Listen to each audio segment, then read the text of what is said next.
गदाधरपुर उच्च प्राथमिक विद्यालय वार्षिक उत्सव केन्दुझर जिला घटगां ब्लॉक अन्यतम अग्रणी गदाधरपुर सरकारी उच्च प्राथमिक विद्यालय वार्षिक उत्सव विद्यालय परिसर में अनुष्ठित होईछि।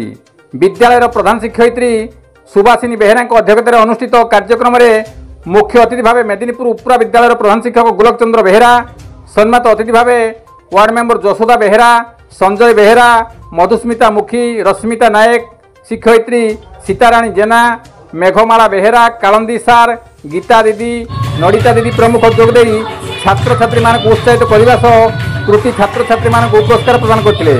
एसहित अतिथि माने छात्र छात्री मान गुणात्मक शिक्षा उपरे आलोकपात कर उत्सव में विद्यालय प्रति सहयोग कर प्रतिभा को उपढौकन दे संबोधित कराइला। वरिष्ठ शिक्षक शुभ्रजित नायक कार्यक्रम परिचालना करथिया बेले अंशुमान बेहेरा और सौम्यरंजन बेहेरा स्वतंत्र भाव यह कार्यक्रम को संयोजन करते।